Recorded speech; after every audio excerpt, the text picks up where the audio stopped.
Hi friends, welcome to Wi-Fi videos. Please subscribe and click bell icon. Like and share. Thank you. అంటే పుణ్యక్షేత్రం. ఇది ఎక్కడ ఉంది? మరియు కొండల మధ్యలో పచ్చని వాతావరణంలో ఈ పుణ్యక్షేత్రము యొక్క చరిత్ర పూర్తి వివరాలు ఈ వీడియోలో మీకు తెలియజేస్తాను. ఈ పూర్తి వీడియో మీరు స్కిప్ చేయకుండా చూడండి. ఇక్కడ అగస్త్యముని వారు ఎందుకు వచ్చారు? తర్వాత మన కాలజ్ఞానము రాసిన వీరబ్రహ్మేంద్ర స్వామి ఇక్కడ తపస్సు చేశాడు. కాలజ్ఞానం ఇక్కడే రాశాడు. ఈ వివరాలు పూర్తిగా ఈ వీడియోలో మీకు తెలియజేస్తాను. పూర్తి వివరాలు మీరు చూడండి స్కిప్ చేయకుండా. అగస్త్య పుష్కరిణి యొక్క మహిమగల కోనేరు యొక్క పూర్తి వివరాలు మరియు కోనేరు పక్కనే ఉన్న ఒక ఎత్తైన కొండ. ఆ కొండ పైన ఆకాశ దీపమును వెలిగిస్తారు. యారో మార్క్ లో చూపించేది. పుష్ప 2 మూవీ అనేక తెలుగు సినిమాలు ఇక్కడ షూటింగ్ చేయబడినవి. యాగంటి పూర్తి చరిత్ర ఈ వీడియోలో మీకు వివరించబడుతుంది. స్కిప్ చేయకుండా పూర్తి వీడియో చూడండి. మేము మా ఫ్యామిలీతో శ్రీశైలం యాత్ర కంప్లీట్ చేసుకొని కర్నూలుకు చేరుకున్నాము. కర్నూలులో నైట్ స్టే చేసి మార్నింగ్ 8 యాగంటికి బయలుదేరాము. ఇక్కడి నుంచి యాగంటికి మనకు 83 కిలోమీటర్లు ఉంటుంది. అంటే మనకు దగ్గర గంటన్నర టైం పడుతుంది. మా లగేజ్ మొత్తము మా వెహికల్ లో ప్యాక్ చేశాము. ఇక్కడ నుంచి యాగంటికి మా ప్రయాణం మాత్రము స్టార్ట్ చేశాము. మా పిల్లలు టిఫిన్ చేస్తాను అంటే ఇక్కడ మధ్యలో ఆపాము టిఫిన్ చేయడానికి. ఒక 20 మినిట్స్ టిఫిన్ చేయడానికి మేము ఇక్కడ మా వెహికల్స్ ఆపాము. ఇక్కడ టిఫిన్ చాలా బాగా ఉంది. మా బ్రదర్ ఇన్ లా ఆర్డర్ చేస్తున్నాడు టిఫిన్స్. పిల్లలు కూడా వచ్చి టిఫిన్ చేద్దామని ఇప్పుడే వస్తున్నారు. రోడ్డు పక్కనే ఈ టిఫిన్ బండి ఉంది. ఆ పక్కనే పొలాలు. వాతావరణం చాలా బాగా ఉంది. అదే విధంగా టిఫిన్ కూడా చాలా బాగా ఉంది. మేము వెళ్తున్న దారిలో ఈ ప్రాథమిక ఉన్నత పాఠశాల గవర్నమెంట్ స్కూలు కనిపించింది. ఇక్కడ పిల్లలకి బిస్కెట్లు, చాక్లెట్లు ఇచ్చాము. మా అబ్బాయి పుట్టినరోజు సందర్భంగా అక్కడ పిల్లలు అందరూ జన్మదిన శుభాకాంక్షలు చెప్పినారు. చాలా హ్యాపీగా ఫీల్ అయ్యారు పిల్లలు అందరూ. కర్నూలు నుంచి యాగంటికి వెళ్లే దారిలో బన్గాన్పల్లి అని ఒక మండలం ఉంటుంది. బన్గాంపల్లి నుంచి మనకు యాగంటికి ఒక 10 కిలోమీటర్లు దూరం వస్తుంది. బన్గాన్పల్లి ప్రాంతీయ పశు వైద్యశాల. అదే విధంగా పక్కన గ్రామ సచివాలయం. ఈ పక్కనే కనిపించే పెద్ద అది ప్రభుత్వ గవర్నమెంట్ హాస్పిటల్. వెళ్ళిన తర్వాత ఈ కనిపించే సాయిబాబా స్టాచ్యూ 124 ఫీట్స్ ఉంటుంది. అదే విధంగా కొంచెం ముందుకు వెళ్ళిన తర్వాత మనకు అరుంధతి కోట.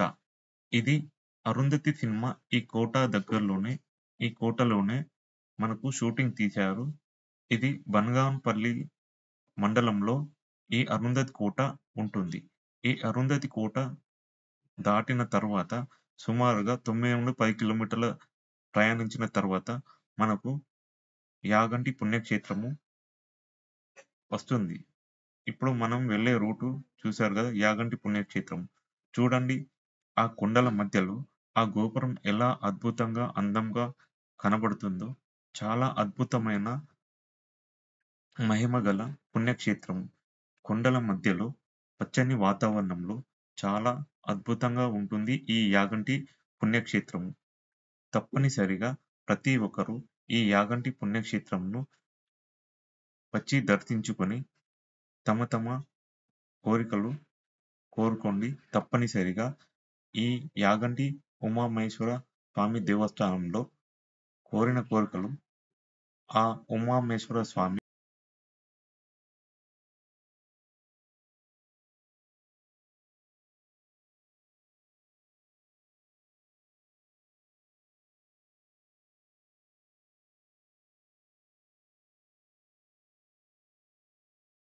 ఫ్రెండ్స్ ఇలా స్ట్రెయిట్ గా వెళ్ళి ఆ మెట్లు ఎక్కి లోపలికి వెళ్ళిన వెంటనే మనకు పెద్ద కోనేరు కనబడుతుంది. ఇక్కడ మంచినీరు సదుపాయం కూడా వీరు కల్పించారు. లాకర్ సౌకర్యం కూడా దేవస్థానం వారు కల్పించారు. ఇలా స్టెప్స్ ఎక్కి మనము లోపలికి వెళ్తే మనకు పెద్ద కోనేరు కనబడుతుంది. చాలా అద్భుతంగా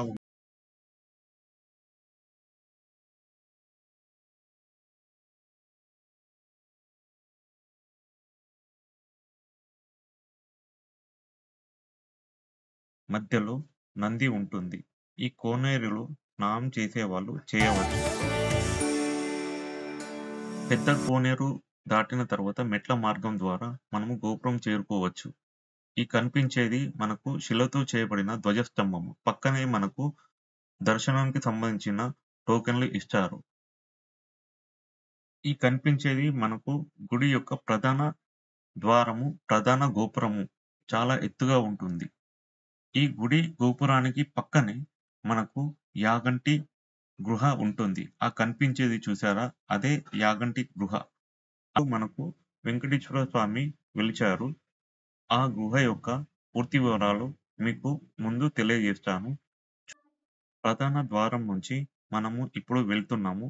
యాగంటి ఉమామహేశ్వర స్వామి యొక్క ప్రధాన దేవాలయము మీరు చూడవచ్చు. చుట్టూ కొండల మధ్యలో ఈ దేవాలయము చాలా అద్భుతంగా నిర్మించబడి ఉంది. ఈ గోపురం నుంచే మనము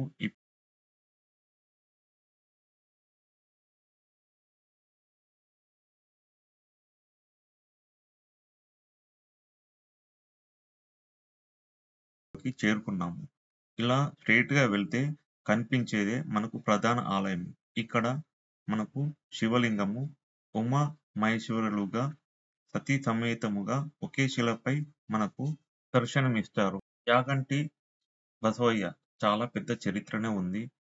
90 సంవత్సరాల క్రితము సుమారుగా ఈ యాగంటి బసవయ్య చుట్టూ ప్రదర్శనలు చేసేవారు. ఇప్పుడు ప్రదర్శనలు చేయడానికి వీలు లేదు. ఎందుకంటే ప్రతి 20 సంవత్సరాలకు ఒకసారి ఒక అంగుళము యాగంటి బసవయ్య పెరుగుతున్నారు. ఈ విరాట్ పోతులూరి వీరబ్రహ్మేంద్ర స్వామి గారు కాలజ్ఞానంలో చెప్పిన విధంగా యాగంటి బసవయ్య అంతకంతకు పెరిగి కలియుగాంతమున కాలు దువ్వి లంక వేయును అని వ్రాయడం జరిగినది. ఈ కనిపించేదే మనకు యాగంటి గుహ. ఇందులో శ్రీ వెంకటేశ్వర స్వామి వెలిచారు. ఈ కనిపించేది మనకు ఆకాశ దీపము కొండ. ఈ కొండపైకి పంతులు గారు ప్రతిరోజు కొండపైకి చివరికి ఎక్కి ఆకాశ దీపము వెలిగిస్తారు. ఇక్కడ చాలా తెలుగు సినిమాలు షూటింగ్ తీశారు. 'పుష్ప 2' కూడా ఇక్కడే మనకు షూటింగ్ తీశారు. బాలయ్య సినిమా, అదే విధంగా అన్నమయ్య సినిమాలో ఒక పాట కూడా ఇక్కడే చిత్రీకరించారు. చూసారుగా 'పుష్ప 2', అన్నమయ్య ఇలా చాలా సినిమాలు ఇక్కడ షూటింగ్ తీశారు. చాలా అద్భుతమైన లొకేషన్. అదే విధంగా చాలా మహిమగల ఈ యాగంటి దేవస్థానం. ఇదే మనకు కనిపించే యాగంటి గృహ. ఇలా మెట్ల మార్గంలోకి ఈ గృహలోకి మనము వెళ్ళాలి. అక్కడే మనకు వెంకటేశ్వర స్వామి ప్రతిష్ఠాపించబడిన విగ్రహము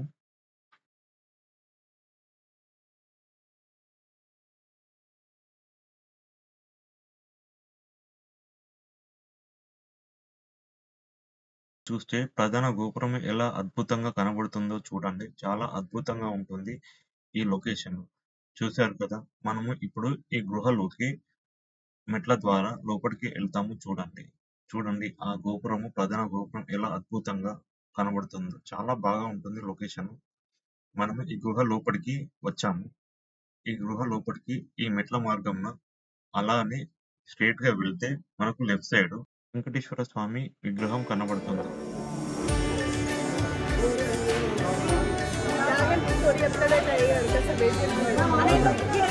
ఇప్పటి వరకు మీరు ఈ వీడియో చూసినందుకు చాలా ధన్యవాదములు. ఇప్పుడు చాలా ఇంపార్టెంట్. యాగంటి యొక్క పూర్తి చరిత్ర పంతులు గారు చాలా చక్కగా వివరించి మీకు తెలియజేస్తాడు. ఎక్కడ మీరు స్కిప్ చేయకుండా పూర్తి చరిత్రను మీరు వినగలరు అని నా యొక్క విన్నపం. ఇక్కడ ఏంటంటే శివాలయం కోసం కాదండి గుడి కట్టినది, వెంకటేశ్వర స్వామి ఆలయం కోసం గుడి కట్టించారు. ఏం జరిగిందంటే స్వామివారిని శిల చెక్కేటప్పుడు కుడికాలు గోరు బింగమైపోయిందండి. అందుచేత లోపల పెట్టకూడదని చెప్పేసి స్వామివారిని గృహలో తీసుకొచ్చి ప్రతిష్ఠించారనమాట. అప్పుడు అదే స్థలంలో శివపార్వతులు ఆది దంపతులుగా ఒకే రాయి మీద వెలిసారండి. మీరు చూసే ఉంటారు, ఎక్కడైనా స్వామివారు లింగాకారం రూపంలో ఉంటారండి, ఇక్కడ అట్లా కాదు, ఒకే రాయి మీద దంపతులు ఇద్దరు వెలిసారండి. పసుపు పూసనకెళ్ళి అమ్మవారు, విభూది పెట్టినకెళ్ళి స్వామివారు ఉంటారు. ఇంకోటి ఏంటంటే నంది కూడా పెరుగుతూ ఉంటుందండి. యాగంటి బసవయ్య కలియుగాంతం అంతకంతకు పెరిగి రంకేస్తుందని చెప్పారు. ఎప్పుడు వేస్తుంది తెలియదండి, వేసినప్పుడు మాత్రం కలియుగం అంతం అయిపోద్ది అనమాట. ఎందుకు మీరు అంత ఖచ్చితంగా చెప్పగలుగుతున్నారంటే బ్రహ్మం గారు చెప్పినట్టు అన్ని జరుగుతూనే ఉన్నాయండి. ఆయన చెప్పిన దాంట్లో యాగంటి బసవయ్య కూడా ఒకటి ఉందండి. ఇంకోటి ఏంటంటే ఇక్కడ కాకి కానీ గ్రద్ద కానీ శని నవగ్రహాలు ఉండవన్నమాట. ఎందుచేత అంటే అగర్ష మహాముని అనే ఒక ఋషి ఉండేవారు. ఆ ఋషి తపస్సు చేసేటప్పుడు ఒక రాక్షసుడు కాకి రూపంలో వచ్చి మాంసాముద్దలు తీసుకొచ్చి వాళ్ళ హోమంలో వేశారండి. వేసినప్పుడు వాళ్ళ హోమం భంగం అయిపోయిందనమాట. అప్పుడు ఆ ఋషి కోపంతో శాపం ఇచ్చారు, సూర్య చంద్రాలు ఉన్నంత వరకు కాకి గ్రద్ద రాకూడదని శాపం ఇచ్చారండి. అప్పటి నుంచి ఇప్పటి వరకు కూడా రావన్నమాట. పొరపాటున ఒకవేళ వచ్చినా బయటికి వెళ్ళిపోతానే చనిపోతాయండి. ఇంకోటి ఏంటంటే ఎక్కడైనా చూడండి గోపురానికి పైన 5 కలశాలు ఉంటాయండి, ఇక్కడ 7 ఉంటాయి అన్నమాట. అంటే వైష్ణవ ఆలయం ప్రకారం గుడి కట్టారండి. ఇక్కడ కొండల్లో నుంచి కూడా నీళ్ళు వస్తుంటాయి, ఎక్కడి నుంచి వస్తాయి తెలియదు, 24 గంటలు వస్తూనే ఉంటాయండి. వానల కాలం, చలికాలం, ఎండల కాలం. ఈ నీళ్లు కూడా యాగంటికి సరిపడా కాను 16 ఎకరాలు మాత్రమే పారి వినిగిపోతుందండి. దైవ సంకల్పం అన్నమాట. ఇవి ఎక్కడి నుంచి వస్తాయని చెప్పారంటే మా పెద్దవాళ్ళు ఇక్కడ నుంచి ఒక 40 కిలోమీటర్ల దూరంలో ముచ్చట్ల అని ఇంతకన్నా ఒక పురాతనమైన పాడుబన్న శివాలయం ఉందండి. అక్కడ ఒక చిన్న కోనేటిలో పార్వతీదేవి పరమేశ్వరులు స్నానం ఆచరించిన తర్వాత పసుపు కుంకుమ అక్షంతలు ఆ కోనేటిలో వేస్తే ఆ నీళ్ళు ఇక్కడికి వస్తాయని చెప్తారండి. ఇంకోటి ఏంటంటే ఇక్కడ బ్రహ్మం గారు కూడా తపస్సు చేసిన మహాపుణ్యస్థలం అండి. ఇక్కడ నుంచి స్వామివారు కందిమల్లాయపల్లి వెళ్ళిపోయి జీవ సమాధి అయిపోయారండి. 150 కిలోమీటర్ల దూరంలో ఉంటుందన్నమాట. ఇక్కడి నుంచి ఒక 14 కిలోమీటర్ల దూరంలో రవ్వలకొండ అనే ఒక క్షేత్రం ఉందండి. అక్కడ కాలజ్ఞానం రాసిన మహాపుణ్యస్థలం అండి. ఇక్కడ ఏంటంటే వెంకటేశ్వర స్వామి వారు ఫస్ట్ పాదం పెట్టారు ఇక్కడ, రెండోది దేవుని గడప, మూడోది తిరుమలలో పెట్టారండి. జన్మస్థానం ఇక్కడ, వెలుగు అక్కడ అనమాట. బ్రహ్మచారండి ఇక్కడ స్వామివారు, కళ్యాణం ఉండదన్నమాట. ఏకశిల అండి, ఏ సంకల్పమైనా అనుకోండి ఇక్కడ నెరవేరుతుంది అనమాట. అదండి విషయం. పంతులు గారికి చాలా ధన్యవాదములు. చాలా చక్కగా వివరించారు యాగంటి చరిత్రను గురించి. మళ్ళొకసారి అర్థం కాకపోతే మళ్ళీ వినండి, మీకు పూర్తిగా అర్థమవుతుంది. ధన్యవాదములు. యాగంటి బసవయ్య చాలా పెద్ద చరిత్రనే ఉంది. 90 సంవత్సరాల క్రితము సుమారుగా ఈ యాగంటి బసవయ్య చుట్టూ ప్రదర్శనలు చేసేవారు. ఇప్పుడు ప్రదర్శనలు చేయడానికి వీలు లేదు. ఎందుకంటే ప్రతి 20 సంవత్సరాలకు ఒకసారి 1 అంగుళము యాగంటి బసవయ్య పెరుగుతున్నారు. ఈ విరాట్ పోతులూరి వీరబ్రహ్మేంద్ర స్వామి గారు కాలజ్ఞానంలో చెప్పిన విధంగా యాగంటి బసవయ్య అంతకంతకు పెరిగి కలియుగాంతమున కాలు దువ్వి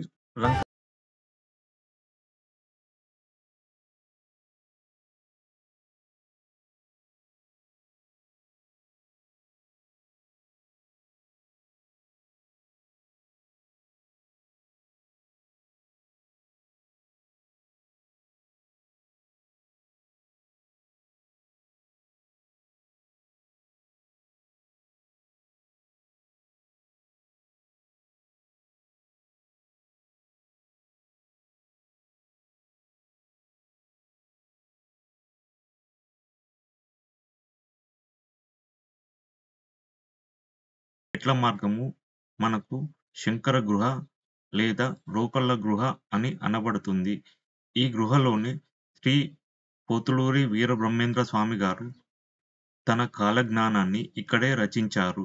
అదే విధంగా ఇదే గృహలో వీరబ్రహ్మేంద్ర స్వామి గారు తపస్సు చేస్తూ కాలజ్ఞానాన్ని ఇక్కడే రచించారు. తన శిష్యులకి ఉపదేశం ఇచ్చారు అని భక్తుల నమ్మకము. ఈ గృహ చాలా చిన్నగా ఉంటుంది. వంగి లోపటికి వెళ్ళాలి. ఈ గృహలోనే శివలింగం ఉంటుంది. ఇక్కడ నుంచి మనకు బనగానపల్లికి దగ్గరలో ఉన్న రవ్వలకొండ గుహకి సొరంగ మార్గం ఉంది అని చెప్తారు. ఈ గృహలోనే ఉత్తరమున అగస్త్య ముని వారు తపస్సు చేసుకోవడానికి ఒక శివలింగంను ప్రతిష్ఠాపించాడు. శివుని గురించి చాలా తపస్సు చేశాడు. ఈ కనిపిస్తున్న శివలింగము అగస్త్య ముని ప్రతిష్ఠాపించినది. ఈ గృహను చేరుకోవడానికి 120 మెట్లు ఎక్కి ఈ శివలింగంకి చేరుకోవచ్చు. కనిపించేదే అగస్త్య పుష్కరిణి, చిన్న కోనేరు కూడా అని కూడా అంటారు.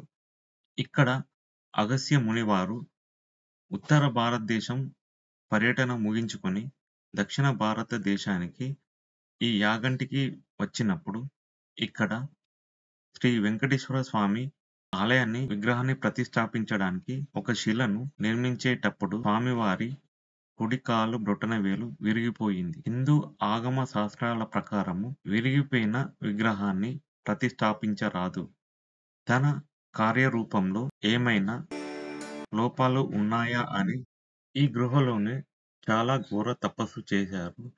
ఇక్కడ కనిపిస్తున్నది మనకు ఆకాశ దీపము. ఈ అంచున ప్రతిరోజు పంతులు గారు ఎక్కి ఆకాశ దీపము వెలిగిస్తారు. ఇదే కోనేరులో అగస్త్య మునివారు ఈ కోనేరులోనే ప్రతిరోజు స్నానం ఆచరించి ప్రతిరోజు ఆ పరమశివుణ్ణి ఆరాధించేవాడు. అందుకే ఈ కోనేరును అగస్త్య పుష్కరిణి అని పిలువబడుతుంది. ఈ కోనేరులో వాటరు చాలా ఔషధాలతో కూడి ఉంది అని చెప్తూ ఉంటారు. చూశారు కదా, నంది నోటి నుంచి ఎక్కడి నుంచో కొండలపై నుంచి ఈ వాటరు ప్రతిరోజు వస్తూనే ఉంటుంది. ఈ కనిపిస్తున్నది మనకు దేవస్థానం వారి కాటేజ్. ఏసీ, నాన్ ఏసీ రెండూ ఉంటాయి. ఏసీ అయితే 1800, నాన్ ఏసీ అయితే 800. ఇక్కడ బస చేసే వాళ్ళు ఇక్కడ ఉండవచ్చు. అదే విధంగా ఇక్కడ వాహనాలు కూడా, కొత్త వాహనాలు కూడా ఇక్కడ పూజ చేయించుకోవడానికి చాలా మంది వస్తారు. శ్రీ ఉమామహేశ్వర నిత్యాన్నదాన సత్రము సంస్థ దేవస్థానం వారే ఇక్కడ ప్రతిరోజు నిత్యాన్నదానం చేస్తారు. ఇక్కడ గేటు బయట దుకాణాల సముదాయం కూడా ఉంటుంది. ఇక్కడ వచ్చిన వాళ్ళు షాపింగ్ కూడా చేసుకోవచ్చు. చూశారు కదా, కొత్త వాహనాలు పూజలు జరిపించుకుంటున్నారు ఇక్కడ. ఆ దూరంగా మెట్ల మార్గము మరియు గృహ కనపడుతుంది కదా, అక్కడే పోతులూరి వీరబ్రహ్మేంద్ర స్వామి గారు మరియు అగస్త్య ముని గారు ఆ గృహలోనే తపస్సు చేశారు. వచ్చిన భక్తులకు కూడా పార్కింగ్ స్థలము చాలా పెద్దగా ఉంటుంది. పార్కింగ్ కు ఎలాంటి ఇబ్బంది ఉండదు. ఈ కనిపిస్తున్నదే మనకు నిత్యాన్నదాన సంస్థ వారు నిత్యాన్నదానం ప్రతిరోజు చేపిస్తూ ఉంటారు. గుడి ప్రక్కనే మనకు ఘాట్ రోడ్ ఉంటుంది. ఆ ఘాట్ రోడ్ నుంచి మనకు పైకి వెళ్తే పైనుంచి వ్యూ ఎలా ఉంటుందో చూడండి. టెంపుల్ యొక్క గోపురము, ఆ ముందు కనబడేది టెంపుల్ ముందు భాగము కోనేరు, పెద్ద కోనేరు. ఆ పక్కనే పార్కింగ్. చూశారు కదా ఘాట్ రోడ్ ఎలా ఉందో. ఈ పక్కనే మనకు కనిపించేది ఆకాశ దీపం కుండ. ఈ విధంగా యాగంటి పుణ్యక్షేత్రము యొక్క పూర్తి వివరాలు మీకు తెలియజేశాను అని అనుకుంటున్నాను. ఇంకేమైనా ఇన్ఫర్మేషన్ మిస్ అవుతే కామెంట్ రూపంలో మీరు తెలియజేయండి. నేను నా ప్రయత్నంగా పూర్తి వివరాలు ఇంకా తెలియజేయడానికి నాకు వీలైనంత వరకు నేను తెలియజేస్తాను. మా ప్రయాణము యాగంటి పుణ్యక్షేత్రము ఇంతటితో కంప్లీట్ అయ్యింది. మేము తిరిగి ఈ ఘాట్ రోడ్డు నుండి మేము హైదరాబాద్కు బయలుదేరుతున్నాము. ఈ వీడియో పూర్తిగా చూసినందుకు చాలా చాలా ధన్యవాదములు. Thank you. Please subscribe wifi videos. Please like and share. Thank you. Hi friends, welcome to Wi-Fi